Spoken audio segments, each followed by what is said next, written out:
Se cumplen 50 años del golpe de Estado en Uruguay. El 27 de junio de 1973, Juan María Bordaberry decidió disolver las cámaras del Parlamento y, con el apoyo de las armas, tomar el poder. El mismo que en realidad había obtenido un año y medio antes durante las elecciones, impugnadas aquellas por el principal partido opositor, el Partido Blanco. Bordaberry representaba el Partido Colorado, que junto con el Blanco habían gobernado casi de manera ininterrumpida el país desde 1825. Pero había surgido una nueva fuerza política, el Frente Amplio, que sorpresivamente casi logra el 20% de los votos. Una rareza para esa época, para el Uruguay, un país que prácticamente estaba dividido en dos, o se consideraba que estaba dividido en dos. Pero la Revolución Cubana había tenido un gran impacto también en ese pequeño país sin sierra maestra para copiar lo que habían hecho en Cuba, pero donde también se desarrolló una guerrilla urbana, en este caso, del Movimiento de Liberación Nacional, más conocido como Tupamaros. En ese momento, la guerrilla no se incorpora al Frente Amplio, que en 1971 participa de las elecciones y obtiene casi el 20% de los votos. Pero el Partido Blanco impugnó las elecciones porque Bordaberry había obtenido el triunfo en primera vuelta, en esa época no había balotaje, por apenas 15.000 votos. En un contexto de crisis política, crisis económica, denuncia de irregularidades por un supuesto fraude electoral, guerrilla, contexto internacional que comenzaba a ser favorable en algunos países a los movimientos populares, Bordaberry decide tomar absolutamente el control.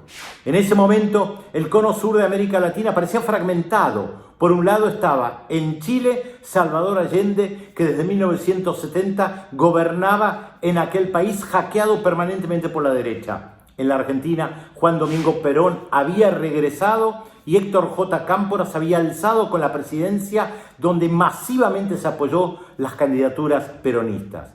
Las luces tenían también sombras. En Bolivia había sido derrocado el general Juan José Torres y en Brasil desde 1964 gobernaba la dictadura militar.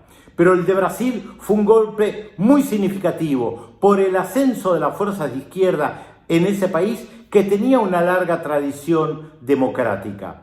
2 días después del golpe en el Uruguay, hubo un intento de golpe de Estado en Chile, llamado el Tancazo o Tanquetazo, una especie de ensayo general que los militares golpistas hicieron para luego tomar el poder el 11 de septiembre de 1973. En esa época las dictaduras eran muy sangrientas. Había cárcel, tortura, desapariciones, exilios, asesinatos. Era la constante de esos golpes de Estado y Uruguay no fue una excepción a la regla.